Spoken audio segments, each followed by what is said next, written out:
Hi everyone, I'm Nick Olivo, and today we're going to see how to use tooltips in Roll20. Now, tooltips are available across all the different account levels in Roll20, but I am going to be showing you a macro later on that does require a pro account in order to use, so just keep that in mind as we go through the video. Before we dive in, I'd just like to thank Roll20 for sponsoring this video. Now, one place I find tooltips very useful is when you're defining points of interest on a map like this one. So this is from my Friday City of Cats campaign, and each of these little icons on the map represents a different store or place that the players have visited and just reminds them about where things are in the city.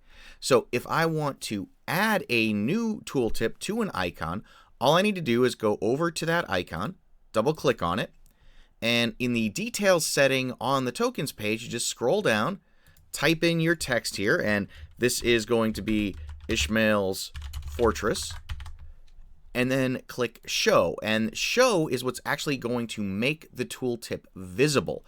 So if I click Save Settings now, and I hover over, we can see it says Ishmael's Fortress.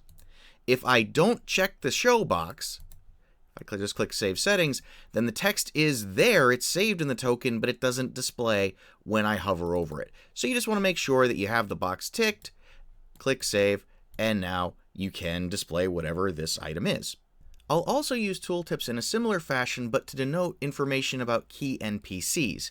So here's a map of Phandalin from my Shattered Obelisk campaign, and what I've done is thrown some tooltips in on a couple of the key NPCs here. So Sister Garrelay, if we hover over that, she's a priestess of Tamora. If we hover over Harbin Wester, he's the town master, and so on. And this is just a handy little way to give a quick reminder to your players about who somebody is without referring them to a full handout. Now, tooltips can contain up to 150 characters, like this one right here does. But that's a lot of text. You can see that's blocking a chunk of my map, and that's probably more than you want to include. So I recommend keeping your tooltips to just really tight little phrases, just so that you avoid cluttering up the screen.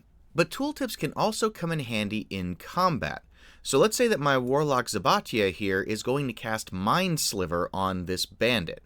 So Mind Sliver requires that the target make an intelligence save or take 2d6 psychic damage, and then they also need to subtract 1d4 from the next saving throw they make before the end of your next turn. Now, there are a lot of different markers and whatnot that you can apply to tokens in Roll20, but there isn't really a good one to say negative 1d4 to your next save by the end of your next turn. So let's say that my player has rolled that d4, and this bandit is going to take a -2 to their next save. What I'm going to do is open up their token here, and I'm going to say -2 to next save, and then show, and then save that. But you see, that's a lot of clicks, and even though that's a handy little bit of information, that's going to slow down combat. So what I've done is created a macro that allows us to just highlight a token, click Set Tip here, and then say -3 to next save, or whatever it is, and now when we hover over the token, that tooltip is there. So when I'm in combat and I'm moving through all the participants, when I get to this bandit, I know he's taking a -2 to the next save, and this one's taking a -3 to their next save, and so on. So in order to use this macro, you do need to have a pro account because we're going to be using mods. And the mod in question that we're using is called Token Mod. Token Mod comes to us from the arcane scriptomancer himself, the Aaron, and it's what allows us to programmatically modify a token's properties.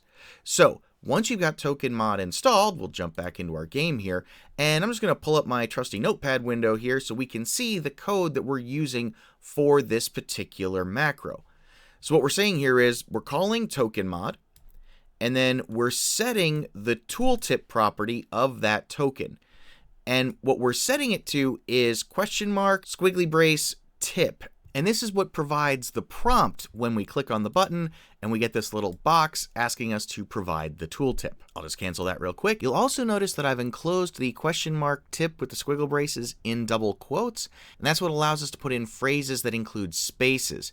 If we didn't have those quotes, then if we typed in multiple words, only the first word would be displayed. So by enclosing it in quotes, we're ensuring that the entire phrase or sentence or whatever it is that we're typing gets displayed properly in the tooltip. And then this piece here means that we are taking the show tooltip property that's in the token and we're setting that to on. So we're checking the box to show the tooltip. And that's great because now it's really fast for me to just click on a token, click set tip, put in my note, and now that note is right there.